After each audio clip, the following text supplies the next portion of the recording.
All right, how was your sleep last night? How many hours did you get? Are you one of millions of Americans that either can't fall asleep, or once you do fall asleep, you wake up in the middle of the night? Yeah. Your mind starts racing. This is a show of confessions, because I always confess what I have. You guys, you know. And that happens to you. I have bunions, I have a vein problem, and I don't sleep well. Okay, well, this is your intervention right now. Dr. Petersen is here from Holtorf Medical Group in Utah County, and this happens to so many of us.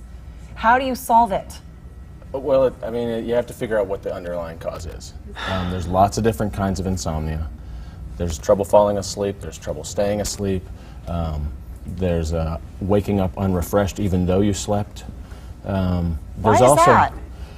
That has a lot to do with, is your brain working properly while you're asleep? We sort of think, we have this idea that if I fall asleep, I'll wake up and I'll feel better.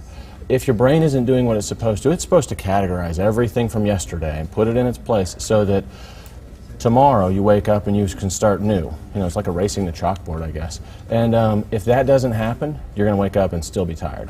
So there's neurotransmitters that are important in that. Well, and then that affects the rest of your health, right? If you're not getting good sleep? Oh, absolutely. I mean, poor sleep, it could lead to high blood pressure, heart disease. It can lead to hormone problems, increased cortisol.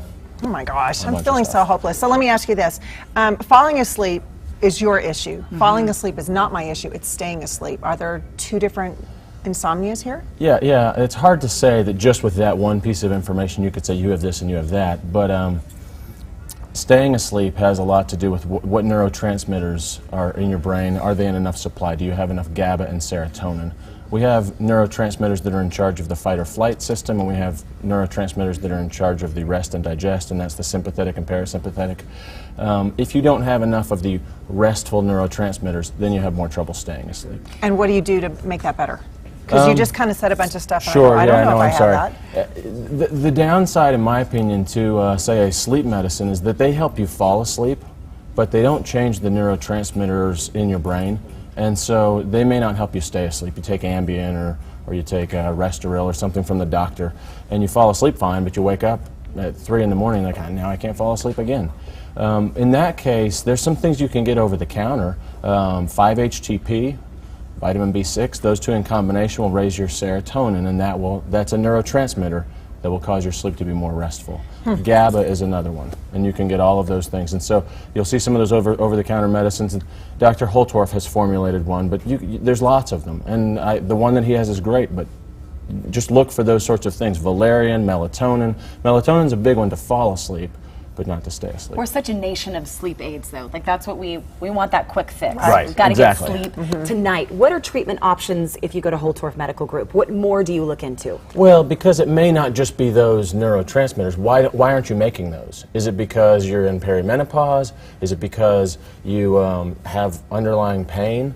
Is it because you don't have enough thyroid hormone? Do you have high blood pressure? Do you have sleep apnea? I can't tell you how many patients have undiagnosed sleep apnea. Which is what? What does that mean? What that means is that when you sleep, you're relaxed so much that the muscles in your throat sort of collapse. And so then you're trying to breathe through a tube that's fallen down on itself. And if you can't breathe, how are you going to stay in the fourth stage of sleep, in the rapid eye movement sleep? You keep waking up enough to breathe, just enough to roll over. You don't feel like you're awake, but you're in what's called stage 2 or stage 1 sleep. So you roll over enough so then you breathe, and you never get into the restful portion of the sleep, so you wake up exhausted. So we always talk about how much sleep our kids need to do well in school. I mean, really, how much do we need to function every day? You know, I've got a neighbor that says he only needs 4 hours of sleep. I'm sure he would do better on more. Right, but that's what he's getting. Right. The reality is when we're babies and when we're elderly, like from 1 to 2 and from 80 to 90, we probably need 12 to 14 hours of sleep minimum. That's why older people take a nap. Kids probably need 10 to 12. Adults need at least 6 and probably 8. If you add up 3 nights in a row, you could have all that.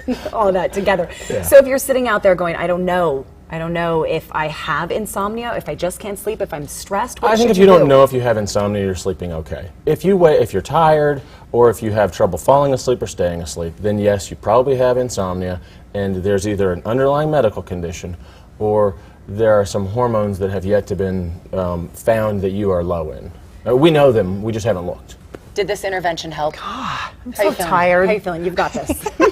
If you need help, Holtorf Medical Group, all their information is going to be on our website. Again, they're located in Utah County. You can give Dr. Petersen a call. Go to abc4.com/GTU. Thank you for being here. Glenn, you awake? Well, I'm going to yawn. Are you awake over there? I know. Glenn, you I've get up got at what, 2 o'clock in the 2 morning? o'clock, the alarm goes off at 2. Yeah, it's brutal. We have a It's treatment tough. for that. I was paying close attention in between dozing off today. Coming up next, we have a complete mommy guide for those interested in going to Comic-Con. What to see, where to park, those details are next.